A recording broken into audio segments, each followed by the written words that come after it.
खून के बदले खून, ये किसास क्या होता है जिसके तहत निमिषा को बचा पाना अब मुश्किल हो जाएगा? क्या शरिया कानून निमिषा के लिए माफी लाएगा या मुसीबत, मौत का फंदा?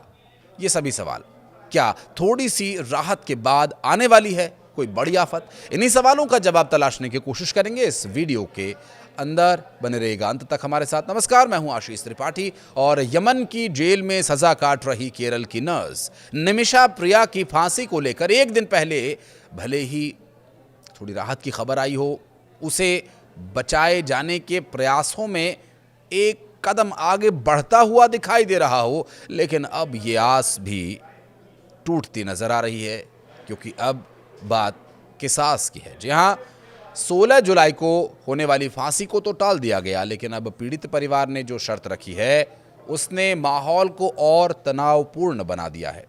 दरअसल यमनी नागरिक तलाल अब्दो मेहदी के परिजनों ने दो टूक कह दिया कि वो अल्लाह का किसास कानून के अलावा और कुछ नहीं मानेंगे, यानी खून का बदला खून। अब सवाल ये उठता है कि क्या वाकई निमिषा को मौत की सजा से कोई माफी नहीं मिलेगी? और आखिर ये किसास कानून है क्या? इतने विवादों में है। इस्लामिक शरीयत कानून की एक मूल अवधारणा है जो ये कहती है कि अगर किसी ने जान ली है तो उसके बदले उसकी भी जान ली जा सकती है, यानी सजा होनी चाहिए वैसी जैसा अपराध था। इसे बराबरी का जवाब कहा जाता है, यानी अगर दुश्मन कोई हमला करता है तो ठीक वैसे ही ताकत और उसी तरीके से उसे जवाब दिया जाए, न ज़्यादा न कम, बिल्कुल संतुलित बदला। कुरान पाक के सूरह अल बकरा में इसका जिक्र मिलता है और ये कानून सिर्फ बदला लेने का नहीं बल्कि न्याय का एक तरीका माना जाता है शरीयत के हिसाब से। लेकिन इसी के साथ एक और विकल्प भी दिया गया है, दियाह यानी ब्लड मनी, यानी पीड़ित परिवार चाहे तो माफ़ी दे सकता है। अब इसके बदले एक निश्चित मुआवजा भी दिया जाता है सैद्धांतिक रूप से। हाँ, अगर पीड़ित परिवार यानी तलाल अब मेहदी के रिश्तेदार ब्लड मनी स्वीकार कर लेते हैं तो निमिषा प्रिया को माफ़ किया जा सकता है, उसकी जान बच सकती है। भारत से गए एक धर्मगुरु ग्रैंड मुफ्ती कंथापुरम एपी अबू बकर मुसलियार ने भी यमन के धर्मगुरुओं से बातचीत की और फिलहाल फांसी को कुछ समय के लिए टाल दिया गया है। लेकिन अब जो घटनाक्रम सामने आ रहा है वो और भी खतरनाक संकेत दे रहा है। तलाल मेहदी के भाई अब्दुल फत्ताह मेहदी ने अपनी बात में कहा कि हम सिर्फ अल्लाह का किसास कानून चाहते हैं। अब ये किसास जो निमिषा की रोक सकता है सांस, माफ़ी का सवाल नहीं उठता। उनके मुताबिक न सिर्फ उनका भाई बेरहमी से मारा गया बल्कि पिछले 7 साल से वो लगातार मानसिक रूप से भी यातनाएं झेल रहा था। भारत सरकार ने इस मामले में राजनयिक स्तर पर प्रयास किए हैं और साथ ही कई सामाजिक संस्थाएं और वकीलों की टीम भी यमन में सक्रिय है और हाल ही में ग्रैंड मुफ्ती के हस्तक्षेप से कुछ राहत जरूर मिली है। लेकिन जब पीड़ित परिवार खुद सामने आया और किसास की मांग करने लगा तो स्थिति और ज्यादा नाजुक हो गई। ये सिर्फ एक कानूनी मामला नहीं है बल्कि अब धार्मिक और भावनात्मक मुद्दा भी बन चुका है। इसमें शरिया का कानून आ चुका है। निमिषा के द्वारा किया गया कृत्य, भले ही उसके पीछे उसे अपने आप को बचाने की मंशा हो, लेकिन क्या वहां शरिया लगाया जाएगा? क्या कहता है शरिया इसके बारे में? अगर आपको पता है तो कमेंट सेक्शन में बताइएगा कि जो निमिषा के साथ वहां हुआ, उसके पार्टनर ने पार्टनरशिप के नाम पर जो उसके साथ किया, क्या ये उचित माना जाएगा शरिया में?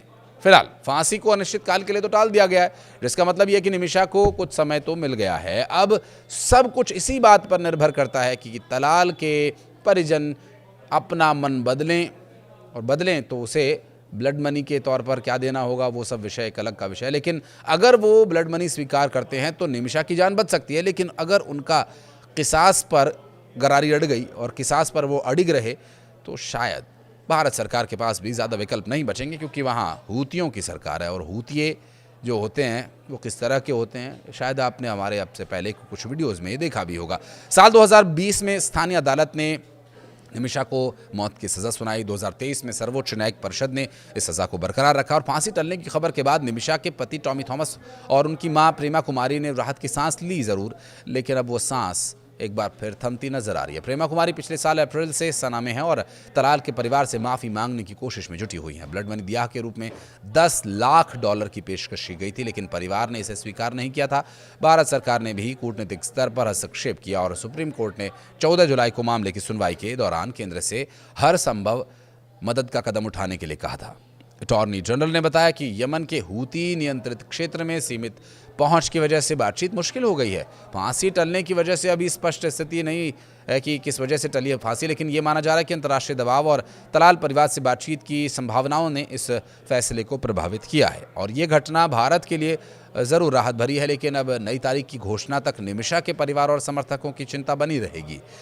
सरकार और कार्रवाई परिषद अब इस पूरे मौके का इस्तेमाल तलाल के परिवार से माफ़ी के बातचीत के विषय को आगे बढ़ाए जाने के लिए कर सकता है। और तलब ये भी है कि निमिषा जो केरल के पलक्कड़ के रहने वाली हैं, अपनी नर्सिंग की पढ़ाई पूरी करने के बाद 2011 में यमन गई थी कुछ पैसे कमाने के इरादे से। उनके माता पिता ने मजदूरी करके किसी तरह से अपनी बेटी को यमन भेजा और उन्होंने नर्स का काम शुरू कर दिया। निमिषा जो साल 2015 में यमन की राजधानी सना में एक मेडिकल क्लिनिक जिसमें उन्होंने काम करने के लिए मेडिकल क्लिनिक खोला और इसमें एक स्थानीय स्पॉन्सर तलाल अब्दो मेहदी उनका साथ देने के लिए, उनकी मदद करने के लिए आया, क्योंकि वहाँ का कानून ये है कि आप यहाँ के लोकल की सपोर्ट के बिना कोई बिजनेस नहीं कर सकते, उसे आपको पार्टनर बनाना ही होगा। और इसे 1 साल पहले उनके पति और छोटी बेटी 2014 में आर्थिक तंगी की वजह से भारत लौट आए थे और यमन में निमिषा की ज़िंदगी धीरे धीरे धीरे धीरे जहन्नुम बनने लगी थी। यमन में उनकी ज़िंदगी भयावह हो गई थी और इसके बाद उन्होंने अपनी ज़िंदगी को अंधेरे से बचाने के लिए जो किया उसकी सज़ा अभी वो भुगत रही हैं और उनका परिवार भी।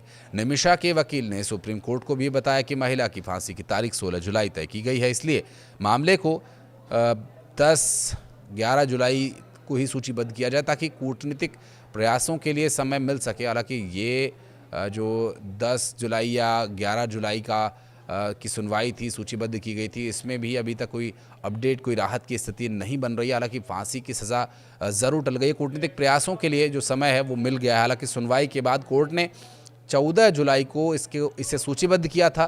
फिर इस मामले में अब आगे जो सुनवाई हुई 14 तारीख को, उसमें भी कोई अपडेट ऐसा नहीं आया। ना तो परिवार ब्लड मनी के लिए माना और ना ही फांसी को आगे मुकर्रर करने के लिए कोई डेट दी गई। संवेदनशील ये मामला हो चुका है, ऐसे में निमिषा प्रिय की फांसी अब किसी तरह से रोकी जाए, उनको जो सज़ाए मौत दी जानी है उस पर भारत की भी नज़र है। विदेश मंत्रालय निमिषा की सज़ा को रोकने की या कम करने की हर संभव कोशिश भी कर रहा है और इन प्रयासों का सफल होना कब तक संभव होगा ये तो कह पाना मुश्किल है, लेकिन शरीयत के हिसाब से किसास या दिया, ये आप चुनकर बताइए अपने विवेक के अनुसार। क्या कहना चाहते हैं? कमेंट सेक्शन आपके लिए खुला हुआ है हमेशा। धन्यवाद।